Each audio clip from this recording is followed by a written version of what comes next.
you guys are having a wonderful day here. Let me get to my chart on Bitcoin.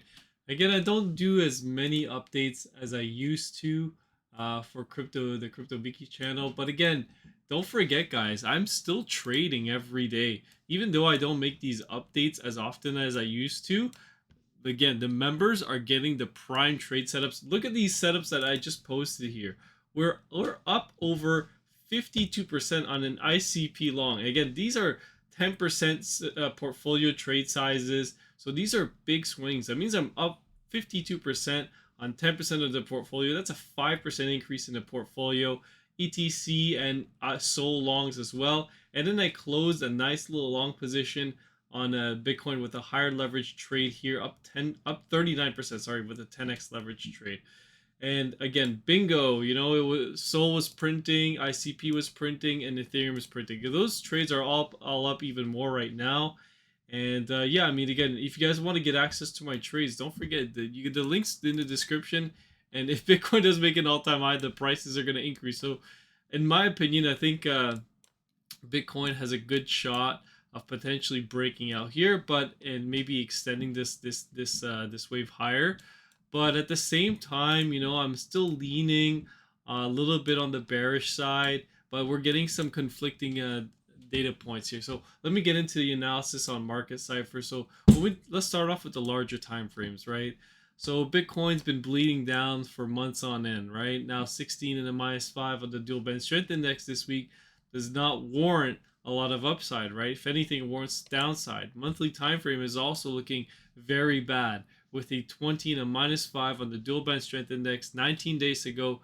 A lot of stuff can happen, right? A lot of stuff can happen. The price can drop, and if the daily doesn't recover quicker, which actually, by the way, the daily has recovered significantly. This is where I was loading up on longs, right around the lows. Green dot came on the daily time frame. Good sign that a possible low might be trying to be formed here, and you had green money flow come back, right? The 2-day, 3-day were looking quite abysmal in the last couple trading days, and that's why we got out of some longs. So I think we're getting into some shorts, and the price did drop since then. But now if you take a look at the 2-day, we're printing a green dot. And obviously this candle closes in basically 2 days, so a lot can happen. But I'm still willing to bet that we may see a little bit more upside before it's all said and done. Now, are we going to break the new all-time highs? Again, that remains to be seen, guys. If the stock market can't firm up and find its footing and it starts to break down, then no, obviously Bitcoin, I really doubt Bitcoin can make a new all-time high. But until then, you know, you have good trade setups inside the Discord. And we've been trading this entire range here, up and down, left and right, you know, short here, long here. And you know, that's what I like to do in this you know, sideways market. I take these big dips as buying opportunities, and then I sell the you know, the rip ups, because they don't last long, right? These big pumps inevitably start to come back down. And ultimately, if we do end up breaking back down, then we're probably going to come back down to the lows here at 42,000, somewhere around this area. And that's where this is all going to end up, right? This is where it's all going to stop. And this is where the dips are going to end up, you know, consolidating. And that's where the lows are going to be formed. But we're getting some good signs so far on market cipher, or sorry, wave edge. Let me get on the daily time frame here. Start off with the daily. So we've been getting a couple green crosses here.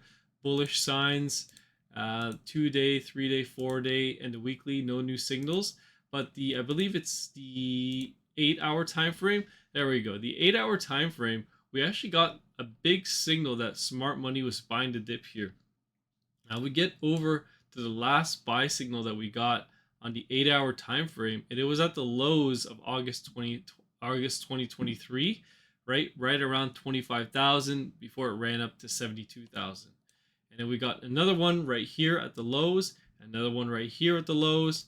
And obviously this is the bear market. So buying in bear market cannot be as strong as sells. So obviously you can see the sells that come in during a bear market mark the tops. But buying is most likely accumulation for the longer term. And I don't really like buying the dips in a bear market. I like buying the dips in a bull market. And I mean, we've had a tremendous run up. We've been consolidating for like what? the whole year. And at this point, a rip up may come, and if it comes, it's going to be huge, and it's going to last months because we've been consolidating for that length of time. And I know a lot of people are bearish and don't want to be bullish, and that's fine. But just know, you know, don't be surprised if it ends up going to 80, 90K at one point. But I don't foresee that happening just yet. I think we still may need a little bit more time, and it all depends if the stock market can hold up, right? And we got the USD, JPY, reverse carry trade, and all that stuff to consider. Anyways, I think that that kind of wraps it up for today. Don't really have much to add other than that.